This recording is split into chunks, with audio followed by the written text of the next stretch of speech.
Toronto, lured to Alberta, the promised land of money and jobs. But for too many young Somali Canadian men, it's where they came to die. 31 bodies? Is that normal? Unsolved? This is the story of one of those young men. Then they said, Abdinasir is dead. I said, what? Abdinasir is dead. It's the story of one family and a Canadian dream gone very wrong. We know the person that shot, that pulled the trigger.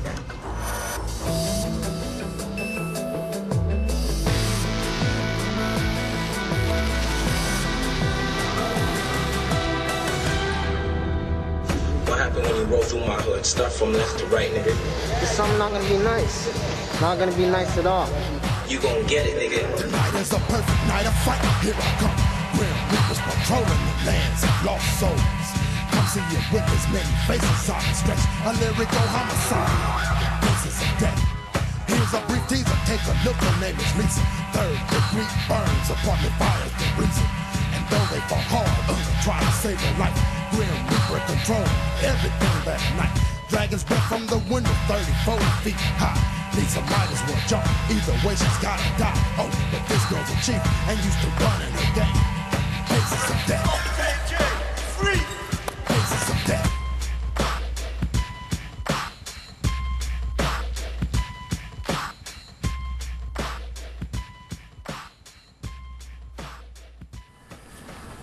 Good evening, I'm Gillian Findlay. The young man's name is Abdinasir Dirie, and these are the streets where he grew up. By all accounts, he should have been a Canadian success story. He was bright, educated, motivated to succeed.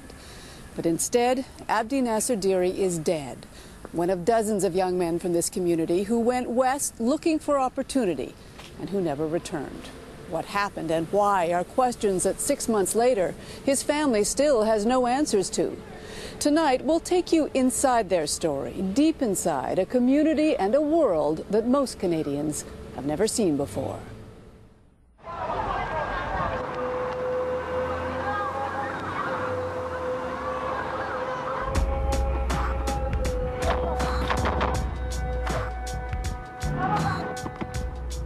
Like many Somali immigrants, their story begins in violence.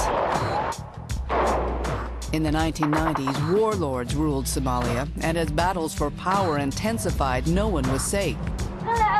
As the fighting spread, parents who could picked up their children and fled. Among them, schoolteacher Abdulkader Ali. It was civil war. It's very bad civil war at that time. The civil war is the bombshell and everything is too much problem. And we ran away from homes.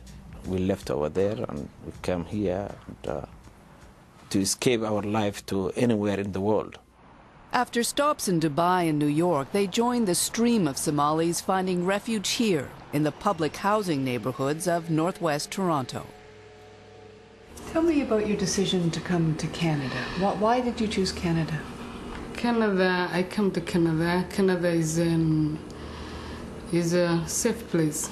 Fadoumo Dirie was Abdulkader's wife.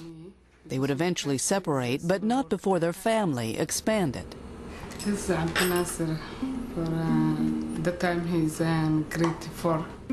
Of their 5 children, it was Abdinasir, her middle son, that she was closest to. The first to be born in Canada, he embodied all the sacrifices, all the hopes and dreams. And I come here, and I'm safe because I'm working. I find the education, and my kids, they find the education. In his mother's house, education was important, and Abdinasir, G-Baby as they called him, did well. Sweet-looking and chubby, he was the kind of kid who could speak his mind and get away with it, even in a tough neighborhood. Because he's my brother, I hate him sometimes because of the things he says or does. Iman Ali, Abdinasir's older sister. In other people's eyes, he's the little cute little G-Baby. He's so cute, he's so outgoing, outspoken. He says things that will piss you off, but then you always laugh about it because you can't take things like him, you won't take him in. And make no mistake, Jamestown Crescent is tough. Doomstown, they call it, a place where a police officer can find a snake planted in his cruiser, and where raids are commonplace. Drugs, gangs, guns, it's all here. And for Fadumo, a single parent working several jobs as a cleaner, it's been a struggle. I know I'm tired because I'm working the hard job, because scrubbing, mopping, cleaning. I come home, I'm so tired. Growing up there, I guess she didn't have a lot of people helping her, especially my dad. And we moved to Jamestown, and then she decided she didn't want to clean no more. So she went to school, and she graduated, and then she became a nurse. It's that kind of drive that people who knew him say Abdinasir inherited. Hoda Muhammad, a neighbor and a friend. He was very smart, humble, nice, but he was also determined to do the best and stay on top. He didn't want to be number 2, he always wanted to be number 1. That was clear on the basketball court. Despite his small size, he's remembered as a more than decent point guard. A kid his coach says sometimes needed reminding that he didn't have to be the tough guy all the time. He was a very good person. At the same time, the area that he grew up, he had to be tough. So I had to talk to him about that. You know, he can just lay off and be relaxed when he's here, you know, and he can have a good friends in this program.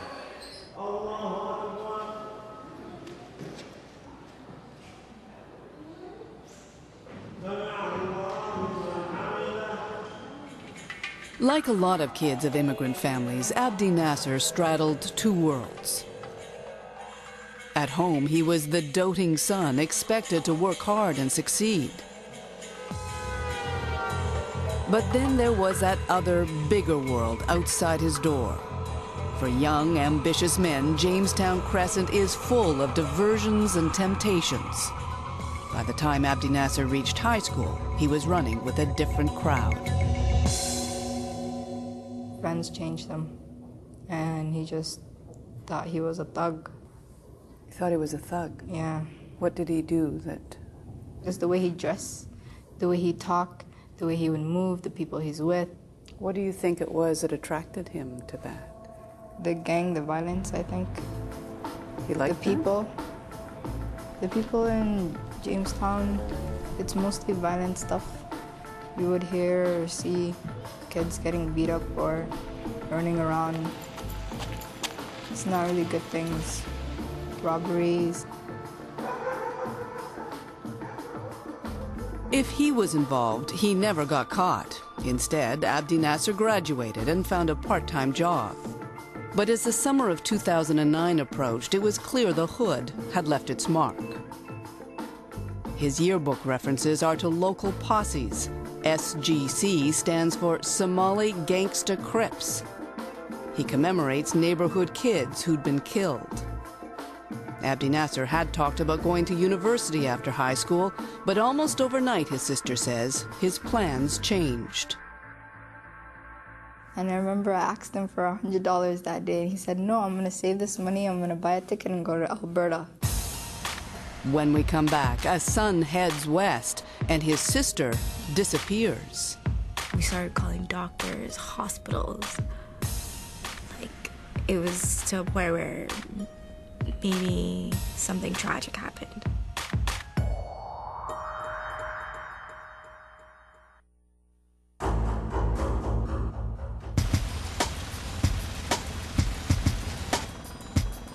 Fort McMurray, Alberta, black gold, and the age-old promise of fast, easy money. It was September 2009 when Abdinasir Dirie showed up here. He'd left Toronto without telling his parents. One of the few who did know was his sister-in-law, Hamda Jabril, who at the time lived in Edmonton. He said, I'm going to come up before I go to university. I want to work a little bit, and after I work, I'm going to probably go back home, you know, give mom some money and go back to school. But his timing couldn't have been worse. By that fall, the boom in Fort Mac was starting to bust. Jobs were scarce, especially, it seemed, if you were young and Somali.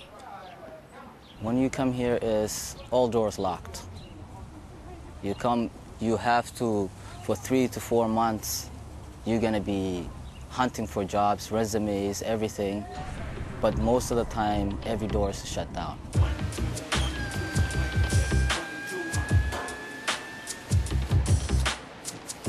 23-year-old Mahmoud Farah beat Abdinasir to Fort McMurray by a couple of years, but it still took him a long time to find even this job.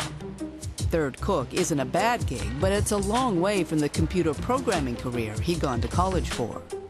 I didn't know that was going to be the case, but the reason is there's always that stereotype that exists.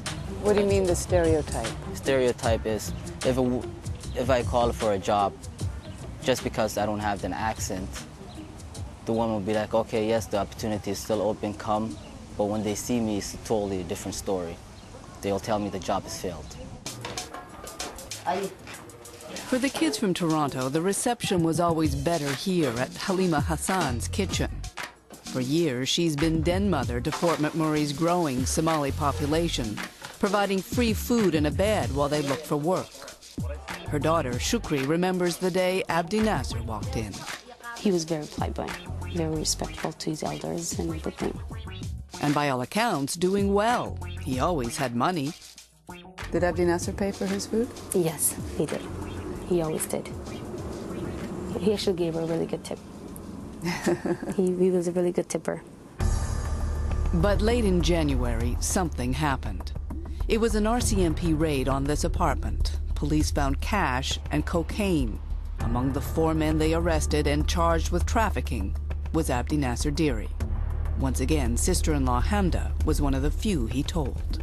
That was pretty shocking. And basically, he just said I was there at the wrong place at the wrong time. The wrong place at the wrong time. That was his story. But he begged Hamda not to tell the rest of the family, even after he was out on bail. Back here in Toronto, his parents never learned of the drug charges, which is probably a good thing, because by then they had another problem on their hands. Iman, Abdinasir's older sister, was missing. It was as if she just fell off the face of the earth. No one could find her. Pleas on her Facebook page to get in touch all went unanswered. We didn't know what to think. Like, she's disappeared. We don't know where she is. We started calling doctors, hospitals. Like, it was to a point where maybe something tragic happened. The last her family knew, Iman was also talking of going west to Edmonton. When she didn't show up there, police picked up the search. But one place police would never even think of looking was where Iman actually was, thousands of kilometers away in Jamaica. Unbeknownst to everyone, she and her friend Hoda had been offered an all-expenses-paid trip. The 2 girls from Jamestown jumped at it. And Jamaica is where we found them this summer. I just want to go. I want to see how it feels to go on a plane. You'd never been on a plane before? For 21 years I lived in Canada, I never traveled. It all happened quickly, they say. A friend approached them out of the blue with 2 tickets and a promise to pick up the tab. And then we talked to the guy. We're like, are you serious that you would pay for our stuff? Give us everything that we want and bring us home safe? And he said yes.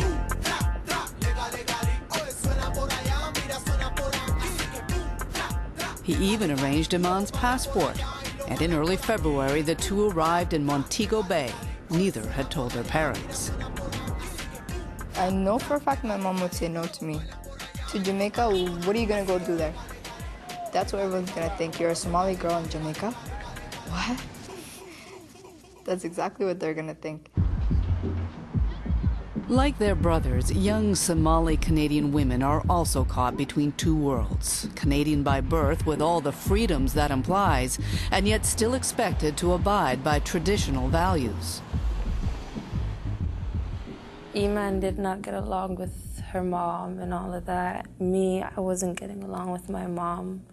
I felt like my family was just always looking down at me. So I moved out and I lived on my own, just trying to do something productive with my life.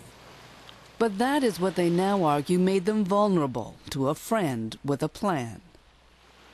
So some guy comes along and offers you a free trip? Some guy comes along and offers us a big trip. Are you really that naive to think that free trips just happen like that without... Well, from a friend, I wouldn't think it's naive. He was a really good friend of ours.